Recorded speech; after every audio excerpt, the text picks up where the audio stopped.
యేసుక్రీస్తు నామంలో పరిశుద్ధాత్మ ఆశీర్వాదంను ప్రతిరోజు కూడా పొందుకుంటున్న ప్రతి ఒక్కరికి హృదయపూర్వక వందనాలు తెలియచేస్తూ ఉన్నాను.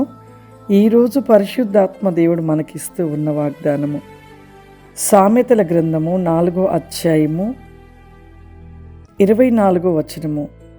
మూర్ఖపు మాటలు నోటికి రానియకుము, పెదవుల నుండి కుటీలమైన మాటలు రానియకుము.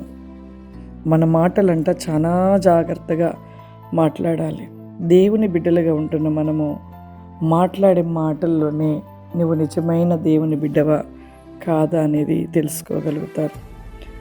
మనము దేవుని తెలుసుకోనప్పుడు మాట్లాడిన విధముగా మన మాటలు ఉండకూడదు. ఎప్పుడైతే నువ్వు క్రీస్తుని తెలుసుకొని క్రీస్తులో నువ్వు ఆయన రక్తంలో కడగబడిన నీ మాటలు చాలా కొద్దిగా ఉండాలి.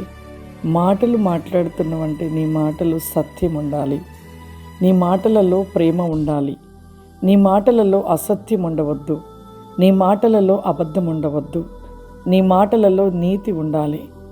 ఆ విధమైన రీతిని నువ్వు కలిగి ఉన్నప్పుడంట దేవుడు చూసి నిన్ను ఆనందపడతాడు, నిన్ను చూసి సంతోషపడుతూ ఉంటాడు. యోబు జీవితంలో యోబు మాటలు ఎప్పుడు కూడా సత్యంగా ఉండేటి అంట. యోబుకు శోధన వచ్చింది, నిందలు వచ్చాయి, అవమానాలు వచ్చాయి, కష్టాలు వచ్చాయి. కానీ తన నోటి నుండి మాట నీతి, యథార్థత, సత్యముతో మాట్లాడుతూ తను ప్రతి శ్రమను బట్టి ఎక్కడ నోటి మాట నుండి తను తప్పిపోలేదు.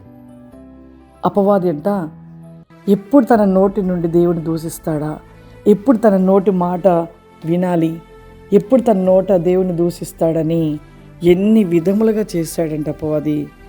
ఆ నోటి మాట గురించి తనకు అన్ని శ్రమలు పెట్టాడు అపవాది.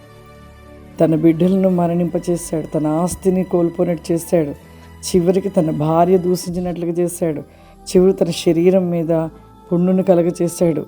అప్పటికైనా తన నోటి నుండి మాట్లాడతాడేమో దూషణపు మాటలు, దేవుని దూషిస్తాడేమని ఎంతగా పరీక్షించినా కూడా ఎక్కడ యోబు తన నోటి నుండి ఎక్కడ ఒక్క మాట అయినను, దూషణపు మాట అయినను, దేవుణ్ణి ఎక్కడ కూడా దూషించిన రీతిలో మాట్లాడలేదు. తన నోట ఎప్పుడు కూడా ఒక సత్యమైన మాటలు పలుకుతూ ఉండేవాడంట. నీతి కలిగిన మాటలు, ప్రేమ కలిగిన మాటలు, సంతోషకరంగానే మాట్లాడుతూ ఉండేవాడంట. కానీ దూషణముగా, ఏడుస్తూ, బాధగా ఎప్పుడు మాట్లాడేవాడు కాదంట. ఎన్ని విధాలుగా హింసించినా కూడా ఎక్కడ యోబు నోటి నుండి ఎటువంటి మాట అయినను పలకలేదు. కాబట్టి దేవుడు అంతగా యోబుని ఆశీర్వదించాడు. అపవాది చూసి సిగ్గుపడి పాతాళంలోకి త్రొక్కబడి ఉందంట ప్రియులారా. కాబట్టి మన నోటి మాటని బహు జాగ్రత్తగా మాట్లాడేటప్పుడు జాగ్రత్తగా మాట్లాడుట మనము దేవుని బిడ్డలుగా నేర్చుకోవాలి. ప్రతి మాటలో కూడా సత్యాన్ని పలుకుతున్నప్పుడు దేవుడు మనం దీవిస్తాడు, ఆశీర్వదిస్తాడు. ప్రార్థన చేసుకుందాం. సర్వశక్తివంతుడా, దయగల తండ్రి, నీకు వందనాలు చెల్లిస్తున్నాను ప్రభువా.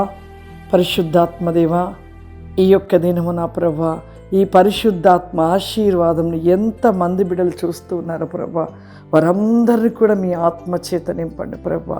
ఈ అంత్య దినములు మీ ఆత్మచేత నింపబడాలయ్యా.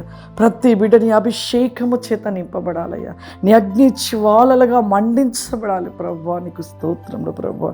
చెప్పబడుతున్న ప్రతి మాటను బట్టి నాయన వారి జీవితాలను సరిచేసుకొని పరిపూర్ణులుగా మార్చబడి నీకు ఇష్టలుగా నిలిచి ఉండే కృపను దయచేయమని, వారి కుటుంబాలను దీవించి ఆశీర్వదించమని యేసుక్రీస్తు నామమున తండ్రి, ఆమేన్.